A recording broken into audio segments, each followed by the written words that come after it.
ബേത്ലഹേം മിനിസ്ട്രീസിൻ്റെ ജീവൻ്റെ അപ്പം എന്ന പ്രോഗ്രാമിലേക്ക് എല്ലാ പ്രേക്ഷകരെയും ഞങ്ങൾ സ്വാഗതം ചെയ്യും. സുപ്രസിദ്ധ വേദാധ്യാപകനും കൺവെൻഷൻ പ്രാസംഗികനുമായ പാസ്റ്റർ ഡോക്ടർ ഫിലിപ്പി തോമസ് നിങ്ങളോട് സംസാരിക്കുന്നു.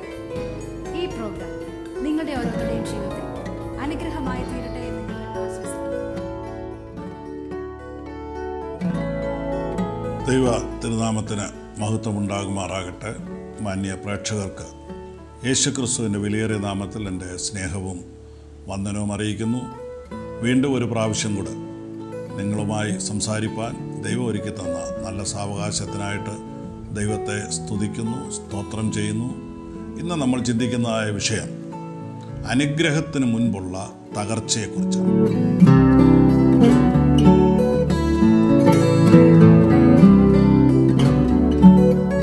തകർന്ന ആളുകളെ അനുഗ്രഹിക്കുന്ന ഒരു ദൈവമുണ്ട്.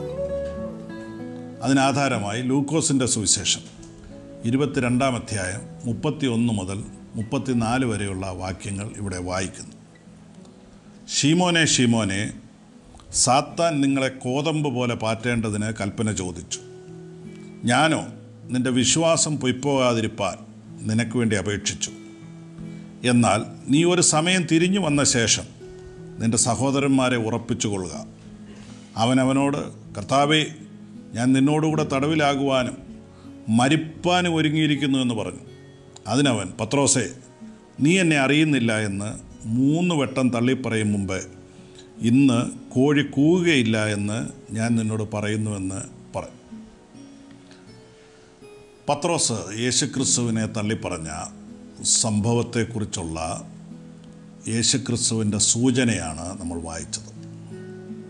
പത്രോസിൻ്റെ ജീവിതത്തിൽ സംഭവിച്ച ഏറ്റവും വലിയ തകർച്ചയാണ് പത്രോസ് യേശുവിനെ തള്ളിപ്പറയുന്നത്. ഇങ്ങനൊരു സംഭവം ഉണ്ടാകുമെന്ന് പത്രോസ് പ്രതീക്ഷിച്ചതല്ല. പക്ഷേ യേശു പത്രോസിനോട് പറഞ്ഞു, നീ തകരാൻ പോവാ, അല്ലെങ്കിൽ ഞാൻ നിന്നെ ഒരു തകർച്ചയ്ക്ക് ഏൽപ്പിക്കാൻ പോവുകയാണ്. ഇപ്പോൾ പത്രോസ് തകർന്നു പോയാൽ പിന്നെ പ്രയോജനപ്പെടുമോ? അതാണ് നമ്മുടെ ഇന്നത്തെ ദൂത്. ദൈവം ഉപയോഗിക്കുന്നത് തകർന്ന മനുഷ്യരെയാണ്. തകർന്ന മനുഷ്യരെ ലോകത്തിന് വേണ്ട. ലോകം അംഗീകരിക്കുന്നത് ആരെയാണെന്ന് ചോദിച്ചാൽ 2 കാര്യങ്ങളാണ് ലോകം നോക്കുന്നത്. 1, ഒരു മനുഷ്യൻ്റെ അപ്പിയറൻസ് നോക്കും. 2, അവൻ്റെ പെർഫോമൻസ് നോക്കും. അവൻ്റെ അപ്പിയറൻസ് എങ്ങനെയുണ്ട്, കണ്ടിട്ട് എങ്ങനെയുണ്ട്, കണ്ടിട്ട് നല്ല പേഴ്സണാലിറ്റി ആണോ, ആണെങ്കിൽ കൊള്ളാം. 2, അവൻ്റെ പെർഫോമൻസ് എങ്ങനെയുണ്ട്, എങ്ങനെയാണ് അവൻ കാര്യങ്ങളൊക്കെ ചെയ്യുന്നത്. നല്ല അപ്പിയറൻസും നല്ല പെർഫോമൻസും ഉള്ള ആളുകളെയാണ് ലോകം സ്വീകരിക്കുന്നത്. പക്ഷെ ദൈവത്തിന് വേണ്ടിയത് തകർന്ന കുറേ ആളുകളെയാണ്. മനസ്സ് തകർന്ന ആളുകളെ, തകർച്ചകൾ സംഭവിച്ച ആളുകളെ ദൈവത്തിന് ഉപയോഗിക്കാൻ പറ്റും. ദൈവസന്നിധിയിൽ നുറുങ്ങുന്ന ഹൃദയമുള്ള ആളുകളെ ദൈവത്തിന് ആവശ്യമുണ്ട്.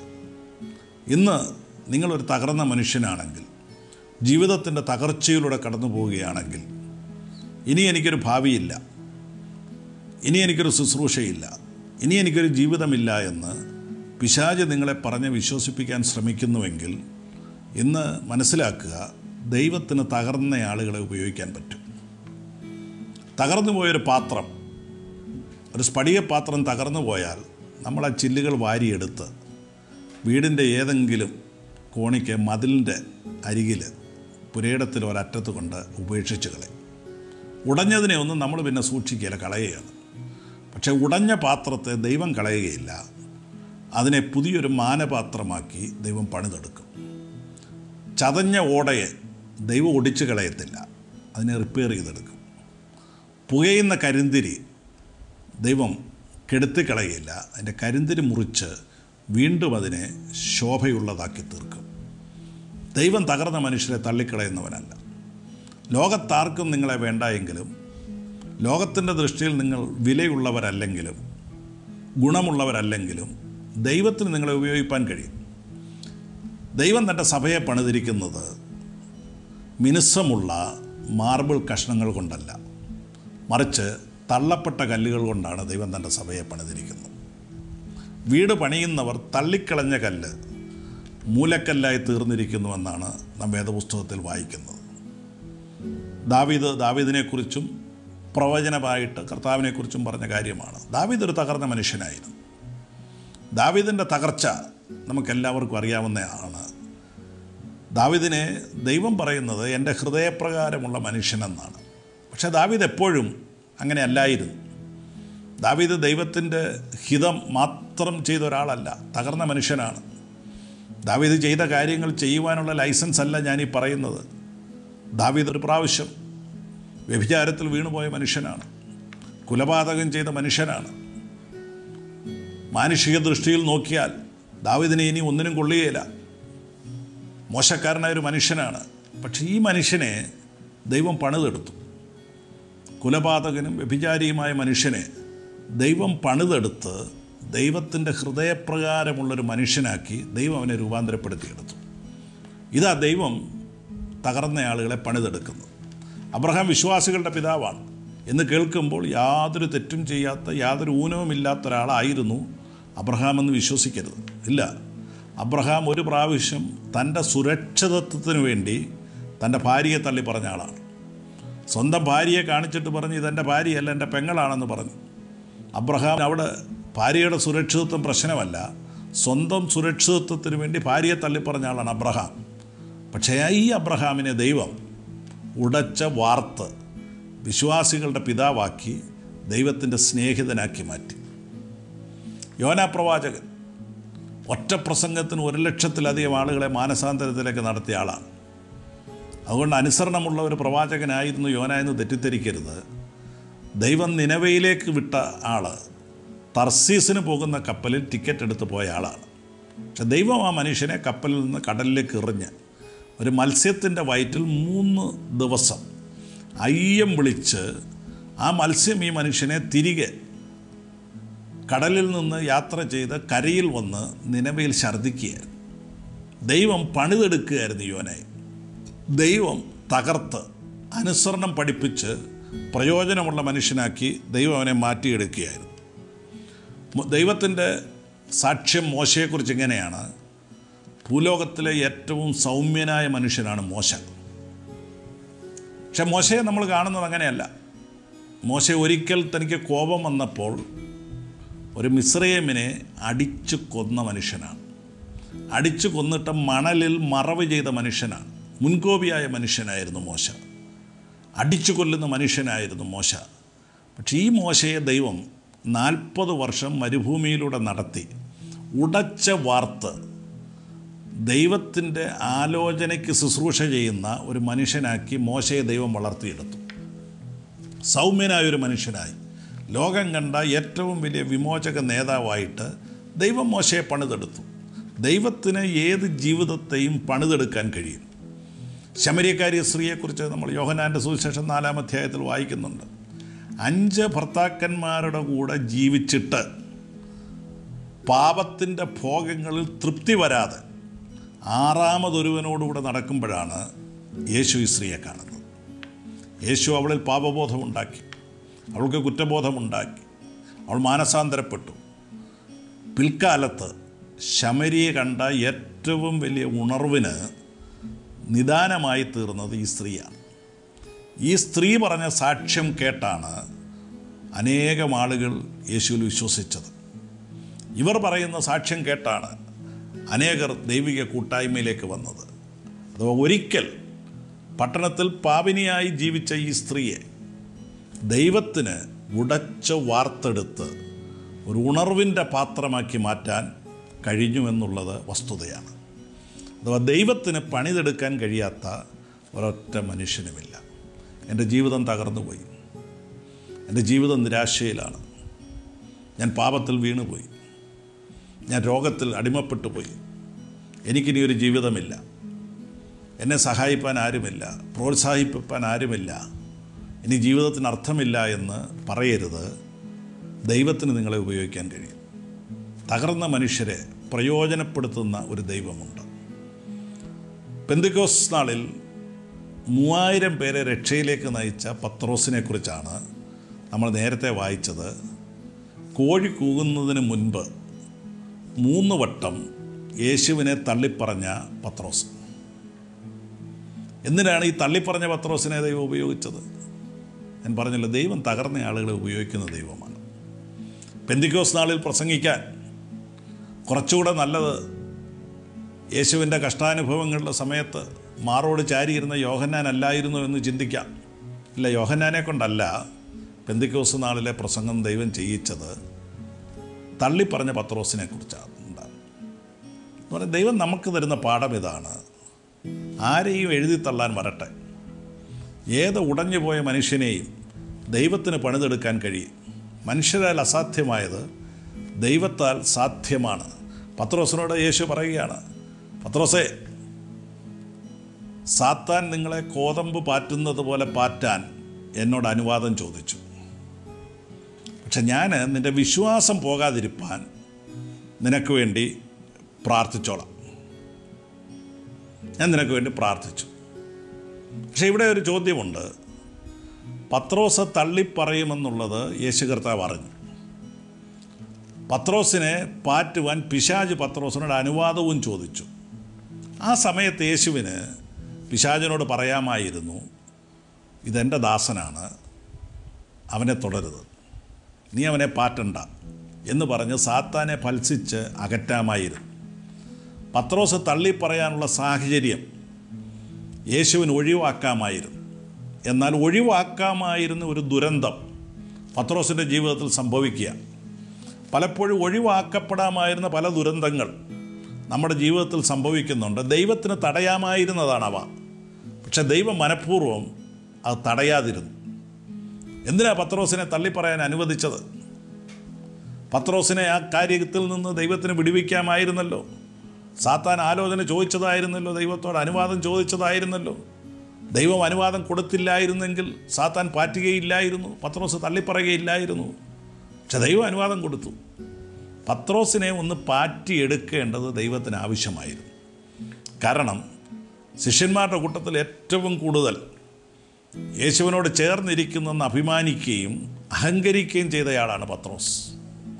പത്രോസിൻ്റെ അഹങ്കാരം ഇല്ലാതെയാകണമെങ്കിൽ പത്രോസ് ഒന്ന് തകർന്നേ പറ്റത്തുള്ളൂ. പത്രോസിനെ ഒന്ന് പാറ്റി അഴുക്കുകളെല്ലാം ഒന്ന് കളഞ്ഞ് ശുദ്ധീകരിച്ചെടുക്കുവാൻ ഇതായിരുന്നു ദൈവം അനുവദിച്ചതായ മാർഗം. പക്ഷെ ഒരു കാര്യം യേശു പറഞ്ഞു, ഞാൻ നിനക്ക് വേണ്ടി അപേക്ഷിച്ചു. പിശാച് പാറ്റുന്നതായ സമയത്ത് ഞാൻ നിനക്ക് വേണ്ടി അപേക്ഷിച്ചു. യേശു എന്തോ അപേക്ഷിച്ചത്? അപേക്ഷിച്ച മറ്റൊന്നുമല്ല, പത്രോസിൻ്റെ വിശ്വാസം പോകാതിരിപ്പാൻ യേശു അപേക്ഷിച്ചു. എന്തുവാ പത്രോസിൻ്റെ വിശ്വാസം പോകരുതെന്ന് പറഞ്ഞാൽ? അവിടെ ദൈവം ഉദ്ദേശിക്കുന്ന ഇതാണ്: യേശു പത്രോസിനെ സ്നേഹിക്കുന്നു എന്നുള്ള വിശ്വാസം പത്രോസിൻ്റെ ഹൃദയത്തിൽ നിന്ന് പോകരുത്. പത്രോസ് യേശുവിനെ തള്ളിപ്പറഞ്ഞാലും യേശുവിന് പത്രോസിനോടുള്ള സ്നേഹം കുറയത്തില്ലെന്നുള്ള വിശ്വാസം പത്രോസിൽ ഉണ്ടാകേണ്ടതിനാണ് യേശു പ്രാർത്ഥിക്കുന്നത്. യേശു പറഞ്ഞു, ഞാൻ നിനക്ക് വേണ്ടി അപേക്ഷിച്ചു. അവിടെ മറ്റൊരു കാര്യം കൂടെ മനസ്സിലാക്കണം. നമുക്ക് വേണ്ടി പ്രാർത്ഥിപ്പാൻ കടമ്പെട്ട പലരും നമുക്ക് വേണ്ടി പ്രാർത്ഥിക്കാതിരിക്കുന്ന സമയത്തും, നമുക്ക് വേണ്ടി പ്രാർത്ഥിക്കാമെന്ന് നമ്മോട് ഏറ്റിരുന്ന പലരും പ്രാർത്ഥിക്കാൻ വിട്ടുപോകുന്ന സമയത്തും നമുക്ക് വേണ്ടി യേശു ദൈവത്തോട് അപേക്ഷിക്കുന്നുണ്ട്. മറ്റാരുടെയും പ്രാർത്ഥന നമുക്കില്ലെങ്കിലും യേശു നമുക്ക് വേണ്ടി മധ്യസ്ഥത ചെയ്തുകൊണ്ടിരിക്കുകയാണെന്നുള്ള ഒരു ധൈര്യം എപ്പോഴും നമ്മുടെ മനസ്സിലുണ്ടാകണം. ദൈവം എന്നെ സ്നേഹിക്കുന്നുണ്ട്. എൻ്റെ ജീവിതത്തിൽ തകർച്ചകൾ ചിലപ്പോൾ സംഭവിക്കാം, പക്ഷെ ദൈവത്തിൻ്റെ സ്നേഹത്തിൽ നിന്ന് അതൊന്നും എന്നെ പറിച്ചു കളയുന്നില്ല. എൻ്റെ ജീവിതത്തിൽ ദൈവത്തിന് വിരോധമായ പല കാര്യങ്ങൾ സംഭവിച്ചെന്നിരിക്കാം, പക്ഷെ അതിൻ്റെ വെളിച്ചത്തിൽ ദൈവം എന്നെ എന്നേക്കുമായി തള്ളിക്കളയുന്നില്ല. ദൈവം എപ്പോഴും മനുഷ്യന് രണ്ടാമതൊരു ചാൻസ് തരുന്ന ദൈവമാണ്. ഒരു മനുഷ്യനെയും ദൈവം ഒരു തെറ്റിൻ്റെ പേരിൽ എന്നേക്കും തള്ളിക്കളയുന്നില്ല. അവൻ അനുദപിക്കുവാനുള്ള മുഖാന്തരം ദൈവം ഒരുക്കിക്കൊടുത്ത് മടങ്ങിവരവിനുള്ള അവസരം ദൈവം എപ്പോഴും മനുഷ്യന് നൽകിക്കൊണ്ടിരിക്കും. പത്രോസിനോട് പറഞ്ഞു, നീ എന്നെ തള്ളിപ്പറയും, പക്ഷേ നിൻ്റെ വിശ്വാസം പോകാതിരിപ്പാൻ ഞാൻ നിന്നെ സ്നേഹിക്കുന്നുവെന്നുള്ള നിൻ്റെ വിശ്വാസം പോകാൻ പാടില്ല. മുടിയൻപുത്രൻ അപ്പൻ്റെ വീട്ടിലേക്ക് മടങ്ങി വരുവാനുള്ള പ്രധാനപ്പെട്ട കാരണമെന്ന? പ്രധാനപ്പെട്ട കാരണം ഇതാണ്: അവൻ്റെ മനസ്സ് പറയുന്നുണ്ട് അവൻ്റെ അപ്പൻ അവനെ സ്നേഹിക്കുന്നുണ്ട്. എല്ലാം നഷ്ടപ്പെടുത്തിയ മുടിയൻ പുത്രൻ ഒന്നുമില്ലാതായപ്പോൾ ഭക്ഷണത്തിന് വകയില്ല. പന്നിയെ തീറ്റുന്നതായ തൊഴിലാണ് ഏർപ്പെട്ടിരിക്കുന്നത്. പന്നി തിന്നുന്ന വളവരെയെങ്കിലും ഭക്ഷിപ്പാൻ ഇവൻ ആഗ്രഹിച്ചു, അതും അവന് കിട്ടിയില്ല. ആ സമയത്ത് അവൻ മനസ്സിൽ പറയുന്ന ഒരു തീരുമാനമുണ്ട്, എൻ്റെ അപ്പൻ്റെ വീട്ടിൽ ബാല്യക്കാർ തിന്ന് ശേഷിപ്പിക്കുകയാണ്. ശ്രദ്ധിക്കണം, അന്ന് അടിമകൾ നിലവിലുള്ള കാലമാണ്. അപ്പൻ്റെ അടിമകൾ തിന്ന് ശേഷിപ്പിക്കുകയാണ്. അടിമകൾക്ക് വയറു നിറച്ച് ആഹാരം കൊടുക്കുന്നത് പതിവുള്ള കാര്യമല്ലായിരുന്നു. എന്നാൽ മുടിയൻപുത്രൻ പറഞ്ഞത്, എൻ്റെ അപ്പൻ സാധാരണ അപ്പന്മാരെ പോലല്ല, തൻ്റെ അടിമകൾക്കെല്ലാം വയറു നിറച്ച് ഭക്ഷണം കൊടുത്ത് ശേഷിപ്പിക്കുന്ന അപ്പനാണ്. അഥവാ അവൻ്റെ അപ്പനെക്കുറിച്ച് മുടിയൻപുത്രൻ്റെ മനസ്സിൽ ഒരു ബഹുമാനമുണ്ടായിരുന്നു. സ്നേഹിക്കുന്ന ഒരപ്പനാണ് എൻ്റെ അപ്പനെന്നുള്ള ബോധ്യം മുടിയൻപുത്രൻ്റെ മനസ്സിലുണ്ടായിരുന്നു. അതുകൊണ്ടാണ് അവൻ പറയുന്നത്, അവൻ്റെ പ്രതിസന്ധിയിൽ അവൻ പറയുന്നത്, ഞാൻ എൻ്റെ അപ്പൻ്റെ വീട്ടിൽ പോവുകയാണെന്നാണ് പറയുന്നത്. അതവൻ്റെ മനസ്സ് പറഞ്ഞു, ഏത് സമയത്തും തിരിച്ചു ചെന്നാൽ അപ്പൻ എന്നെ സ്വീകരിക്കുമെന്ന് അവൻ്റെ മനസ്സ് പറഞ്ഞു. ഈ ഒരു വിശ്വാസം നമ്മുടെ അകത്തെപ്പോഴും ഉണ്ടായിരിക്കണം. നമുക്ക് നമ്മളെ സ്നേഹിക്കുന്ന ഒരപ്പൻ, സ്നേഹിക്കുന്ന ഒരു പിതാവ് ഉയരത്തിലുണ്ട്. നമ്മൾ മടങ്ങിച്ചെന്നാൽ അവൻ അവിടുന്ന് സ്വീകരിപ്പാൻ ഒരുക്കമുള്ളവനാണെന്ന് ഹൃദയം പറയണം. അതുകൊണ്ടാണ് യേശു പത്രോസിനോട് പറഞ്ഞത്, നിൻ്റെ വിശ്വാസം പോകാതിരിപ്പാൻ ഞാൻ പ്രാർത്ഥിച്ചോളാം. അഥവാ നിൻ്റെ മനസ്സ് പറയണം, ഞാൻ തള്ളിപ്പറഞ്ഞാലും ഞാൻ ഒന്ന് കരഞ്ഞ് അനുതപിച്ച് മടങ്ങിച്ചെല്ലുമ്പോൾ യേശു വീണ്ടും എന്നെ സ്വീകരിക്കുമെന്ന് നിനക്കൊരു വിശ്വാസം ഉണ്ടാകാൻ വേണ്ടി ഞാൻ പ്രാർത്ഥിക്കാമെന്ന് യേശു പറയുകയാണ്. മറ്റൊരു കാര്യം യേശു പത്രോസിനോട് പറയുന്നത്, നീ മടങ്ങി വന്ന ശേഷം നിൻ്റെ സഹോദരന്മാരെ ഉറപ്പിച്ചുകൊള്ളുക. അപ്പോൾ ആ വാചകത്തിൽ തന്നെ രണ്ട് കാര്യം പറയുന്നുണ്ട്. ഒന്ന്, നീ മടങ്ങി വരും. നീ മടങ്ങി വരും. അഥവാ ഈ തകർച്ച നീ എന്നേക്കും നശിച്ചു പോകാനല്ല. ചില തകർച്ചകൾ ദൈവം അനുവദിക്കുന്നത് നമ്മൾ നശിച്ചു പോകാനല്ല, എന്നേക്കും ഇല്ലാതെയാകാനല്ല, ശുശ്രൂഷയിൽ നിന്ന് പോകാനല്ല. നമ്മുടെ ഹൃദയം പറയണം, ഇതിൽ നിന്നൊരു മടങ്ങിവരവുണ്ട്. നീ തിരിച്ചു വരുമെന്നാണ് യേശു പറഞ്ഞത്. നീ തിരിച്ചു വരും. അഥവാ നീ മടങ്ങി വരാനുള്ള വഴി ഞാൻ തന്നെ ഒരുക്കുമെന്നാണ് യേശു പത്രോസിനോട് പറയുന്നത്. ഇനി തിരിച്ചു വരുമ്പോൾ എങ്ങനെ വരുമെന്നാണ് പറയുന്നത്? തിരിച്ചു വരുമ്പോൾ നീ നിൻ്റെ സഹോദരന്മാരെ ഉറപ്പിച്ചുകൊള്ളുക എന്നാണ് പറയുന്നത്. അഥവാ ഈ തകർച്ച കഴിഞ്ഞ് നീ മടങ്ങി വരുമ്പോൾ ഇന്ന് നിനക്കുള്ള ശുശ്രൂഷയല്ല, മറിച്ച് അനേകരെ ഉറപ്പിക്കുന്ന ശുശ്രൂഷയാണ് നിനക്ക് ലഭിക്കാൻ പോകുന്നത്. തകർന്ന മനുഷ്യർക്ക് മാത്രമേ തകർന്ന ആളുകളെ ഉറപ്പിക്കാൻ പറ്റുകയുള്ളൂ. തകർന്നയാളിനെ മറ്റ് തകർന്ന ഒരാളിനോട് പറയാം, ഞാനും തകർന്നൊരു മനുഷ്യനായിരുന്നു, നിങ്ങളെപ്പോലെ തകർന്നൊരു മനുഷ്യനായിരുന്നു ഞാൻ, പക്ഷേ ദൈവം എന്നെ സ്നേഹിച്ചു, ദൈവം എന്നെ സ്വീകരിച്ചു എന്ന് പറഞ്ഞ് ഉറപ്പിക്കുന്ന ഒരു ശുശ്രൂഷയ്ക്ക് വേണ്ടി ദൈവം പത്രോസിനെ ഒരുക്കിയെടുക്കുകയായിരുന്നു.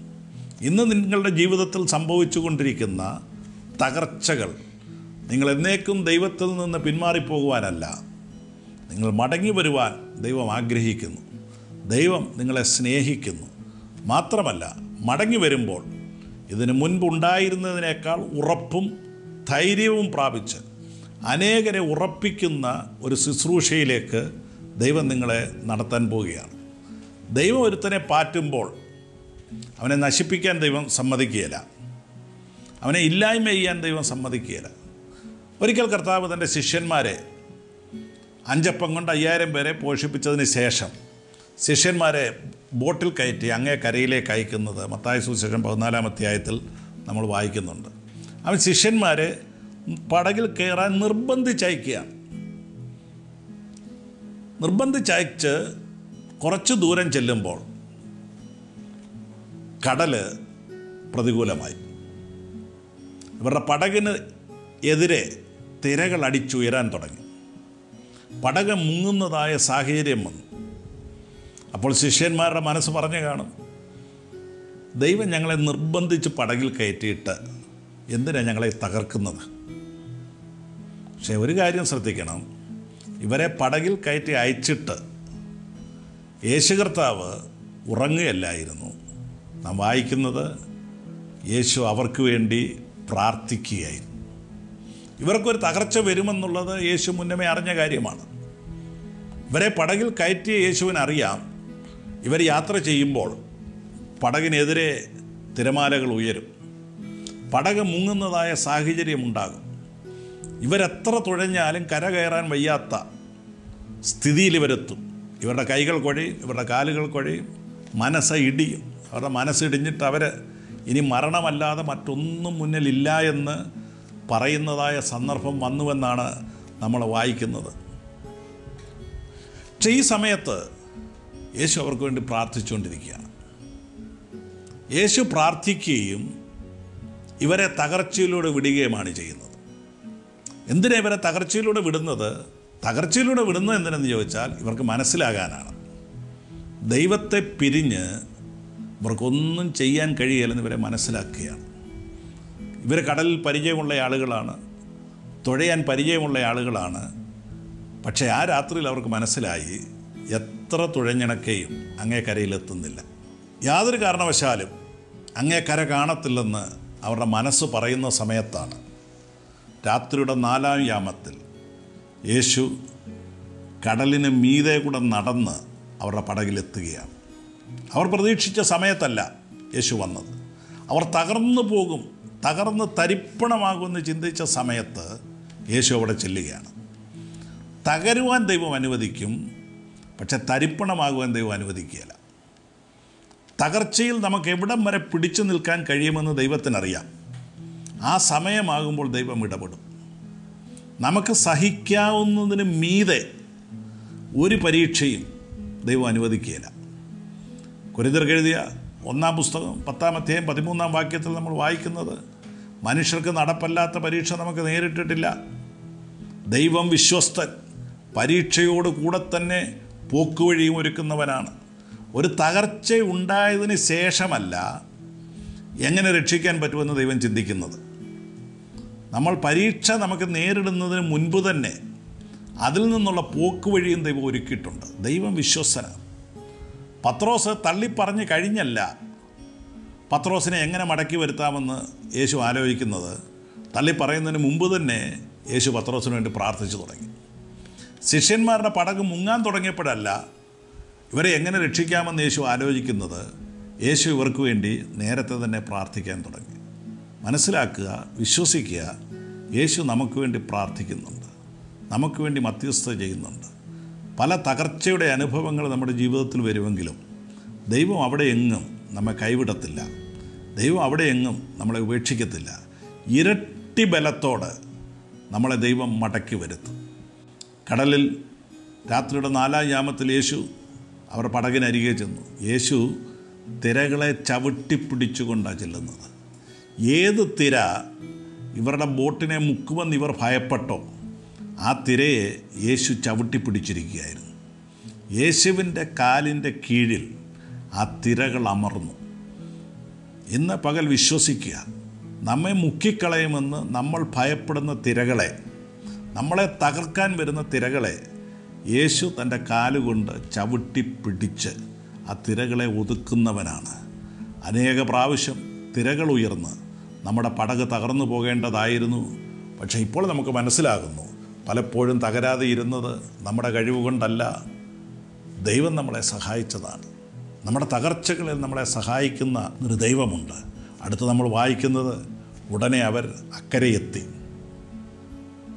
എത്തിയെന്ന് നമ്മൾ വായിക്കുന്നെങ്കിൽ എത്തിയതല്ല, വാസ്തവത്തിൽ എത്തിച്ചതാണ്. നമ്മൾ എത്തിയിടത്തൊന്നും നമ്മൾ സ്വയമായി എത്തിയതല്ല, ദൈവം കൊണ്ടെത്തിച്ചതാണ്. അനേക തകർച്ചയിൽ നിന്ന് ദൈവം നമ്മെ വിടുവിച്ചു. അവരിങ്ങേക്കരയിൽ എത്തിയപ്പോൾ അവരവനെ നമസ്കരിച്ചെന്നാണ് നമ്മൾ വായിക്കുന്നത്. അവർ യേശുവിനെ ആരാധിച്ചുവെന്നാണ് നമ്മൾ വായിക്കുന്നത്. ഓരോ തകർച്ചയിൽ നിന്നും ദൈവം നമ്മെ വിടുവിക്കുമ്പോൾ നമ്മുടെ ഹൃദയം നന്ദി കൊണ്ട് നിറയണം. ഓരോ തകർച്ചയിൽ നിന്നും ദൈവം നമ്മെ വിടുവിക്കുമ്പോൾ നമ്മുടെ ആരാധന ഉയർന്നുയർന്നു വരണം. ദൈവത്തോടുള്ള നമ്മുടെ നന്ദിയുടെ പ്രകടനമാണ് നമ്മുടെ ആരാധന. പത്രോസിനെ തകരുവാൻ ദൈവം അനുവദിച്ചെങ്കിലും അവൻ താറുമാറായി പോകാതെ യേശുവിൻ്റെ ഒറ്റ നോട്ടത്തിന് പത്രോസിൻ്റെ മനസ്സ് തകർന്ന് പത്രോസ് തിരികെ വന്നു. മടങ്ങിവരവിനുള്ള സാധ്യതകൾ യേശു പത്രോസിന് വേണ്ടി ഒരുക്കി പത്രോസിനെ മടക്കി വരുത്തി.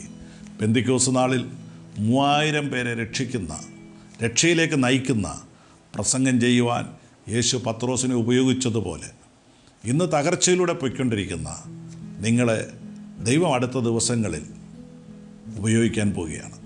ഇതുവരെ ഉപയോഗപ്പെട്ടിട്ടില്ലാത്ത നിലയിൽ ദൈവം ഉപയോഗിക്കാൻ പോവുകയാണ്. ഈ തകർച്ച നിങ്ങളുടെ നാശത്തിനല്ല, ദൈവത്തിൻ്റെ മഹത്വം നിങ്ങളോട് വെളിപ്പെടേണ്ടതിന് വേണ്ടിയാണ്. ഒരു വേദവാക്യം കൂടെ വായിച്ചു നിർത്താം. യെശയ്യാപ്രവചനം 28-ാം അധ്യായത്തിൻ്റെ 24 മുതലുള്ള വേദഭാഗത്തിൽ ഇങ്ങനെയാണ് വായിക്കുന്നത്: കരിഞ്ജീരകം മെതിവണ്ടി കൊണ്ട് മെതിക്കുന്നില്ല, ജീരകത്തിന്മേൽ വണ്ടിയുടെ ചക്ര ഉരുട്ടുന്നുമില്ല. കരിഞ്ജീരകം വടികൊണ്ടും ജീരകം കോൽ കൊണ്ടും തല്ലിയെടുക്കുകയത്ര ചെയ്യുന്നത്. മെതിക്കയിൽ ധാന്യം ചതച്ച് കളയാറുണ്ടോ? ഇല്ല. മെതിക്കും, അത് ധാന്യം കച്ചിയിൽ നിന്ന് വിട്ടുകിട്ടേണ്ടതിനാണ്. പക്ഷെ മെതിക്കുമ്പോൾ ധാന്യം ചതച്ച് കളയാൻ ദൈവം അനുവദിക്കുകയില്ല. എത്ര തകർച്ച വന്നാലും ഇനി ഒരു രക്ഷയില്ല എന്ന് മറ്റുള്ളവർ പറഞ്ഞാലും ആ തകർച്ചയിൽ നിന്ന് വിടുവിപ്പാൻ ദൈവത്തിന് കഴിയും. ഇന്ന് നേരിടുന്ന തകർച്ചകൾ നാശത്തിനല്ല. യേശു നമുക്ക് വേണ്ടി പ്രാർത്ഥിക്കുന്നുണ്ട്. മടങ്ങി വരുവാൻ ദൈവം അവസരമൊരുക്കും. ഏറെ ഉറപ്പോടുകൂടെ അനേകരെ ഉറപ്പിക്കുന്ന ഒരു പുതിയ ശുശ്രൂഷയ്ക്ക് വേണ്ടി ദൈവം ഒരുക്കിയെടുക്കുകയാണെന്ന് വിശ്വസിക്കണം. ഏറ്റവും വലിയ തകർച്ചയിലൂടെ പോയത് നമ്മുടെ കർത്താവായ യേശു ക്രിസ്തുവാണ്. യെശയ്യാപ്രവചനം 53-ാം അധ്യായം 10-ാം വാക്യത്തിൽ നമ്മൾ വായിക്കുന്നു: അവനെ തകർത്ത് കളവാൻ യഹോവയ്ക്ക് ഇഷ്ടം തോന്നി. അനേക പുത്രന്മാരെ തേജസ്സിലേക്ക് നടത്തുന്നതിന് മുൻപ് ദൈവം തൻ്റെ പുത്രനെ പോലും തകർത്ത് കളഞ്ഞു. കാൽവറി ക്രൂശിൽ ദൈവം തൻ്റെ പുത്രനെ തകർത്ത് കളഞ്ഞു. അവൻ മരണം ആസ്വദിച്ചു, കല്ലറയിൽ അടക്കപ്പെട്ടു. എന്നാൽ 3-ാം ദിവസം ദൈവം അവനെ ഉയർപ്പിച്ചു. തൻ്റെ പരിശുദ്ധനെ ദ്രവത്വം കാണുവാൻ സമ്മതിക്കാതെ ദൈവം ഉയർപ്പിച്ചതുപോലെ ഇന്ന് തകർച്ചയിലൂടെ കടന്നു പോകുന്ന, മനോവ്യസനത്തിലൂടെ കടന്നു പോകുന്ന, രോഗത്തിലൂടെ കടന്നു പോകുന്ന, ഭാരത്തിലൂടെ കടന്നു പോകുന്ന നിങ്ങളെ ദൈവം അടുത്ത ദിവസം ഉയർപ്പിക്കാൻ പോവുകയാണ്. ഇതുവരെ അനുഭവിച്ചിട്ടില്ലാത്ത പുതിയ ആത്മീയ സന്തോഷത്തിലേക്ക്, ഇതുവരെ ചെയ്തിട്ടില്ലാത്ത പുതിയ ശുശ്രൂഷയിലേക്ക്, അനേകരെ ഉറപ്പിക്കുന്ന ശുശ്രൂഷയിലേക്ക് ദൈവം ഉയർത്താൻ പോകുന്നു. ദൈവം നമ്മെ അനുഗ്രഹിക്കട്ടെ. നമുക്ക് പ്രാർത്ഥിക്കാം. പ്രിയപിതാവേ, ലോകം കാണുന്ന പോലെയല്ലല്ലോ അങ്ങ് ഞങ്ങളെ കാണുന്നത്. തകർന്ന പാത്രങ്ങളെ എറിഞ്ഞു കളയുന്ന ലോകത്ത് ഉടഞ്ഞ പാത്രങ്ങളായിരുന്ന ഞങ്ങളെ അങ്ങ് പുതുക്കിപ്പണിഞ്ഞതിനായിട്ട് സ്തോത്രം ചെയ്യുന്നു. തകർന്ന ജീവിതങ്ങളെ അങ്ങ് പുതുക്കിപ്പണിയുന്നതിനായി സ്തോത്രം. ഏതു മനുഷ്യനെയും ദൈവത്തിന് രൂപാന്തരപ്പെടുത്തിയെടുക്കാൻ കഴിയുമെന്ന് ഞങ്ങൾ വിശ്വസിക്കുന്നു. ഞങ്ങൾക്കുണ്ടാകുന്ന തകർച്ചകളൊന്നും ഞങ്ങളുടെ നാശത്തിനല്ല, ഞങ്ങളെ ഉറപ്പിക്കേണ്ടതിന് വേണ്ടി ദൈവം ചെയ്യുന്ന പണികളാണെന്ന് ഞങ്ങൾ മനസ്സിലാക്കുന്നു. ഒരു പ്രാവശ്യം കൂടെ ദൈവകരങ്ങളിലേക്ക് ഏൽപ്പിക്കുന്നു. കുശവൻ്റെ കയ്യിൽ കളിമണ്ണ് പോലെ ഏൽപ്പിക്കുന്നു. അവിടുത്തെ ഹിതപ്രകാരം അടിയനെ പണിതെടുക്കണമേ, പ്രേക്ഷകരെ പണിതെടുക്കണമേ, മഹത്വം അങ്ങെടുക്കണം. യേശുവിൻ്റെ നാമത്തിൽ തന്നെ ആമേൻ. ഈ പ്രോഗ്രാമിനെ കുറിച്ചുള്ള നിങ്ങളുടെ അഭിപ്രായങ്ങൾ, നിർദ്ദേശങ്ങൾ, പ്രാർത്ഥനാ വിഷയങ്ങൾ ഞങ്ങളെ അറിയിക്കുവാൻ മറക്കരുത്. തുടർന്ന് ഈ പ്രോഗ്രാം സ്പോൺസർ ചെയ്യുവാൻ ആഗ്രഹിക്കുന്നവർ ഞങ്ങളുമായി ബന്ധപ്പെടുക. ഞങ്ങളുടെ വിലാസം: pastor doctor Philippi Thomas, Bethlehem ministries, Thamallakkal PO, Harippad. Pincode 690549. Phone 9605521715, 0479241981. Email pastorphilippithomas@gmail.com.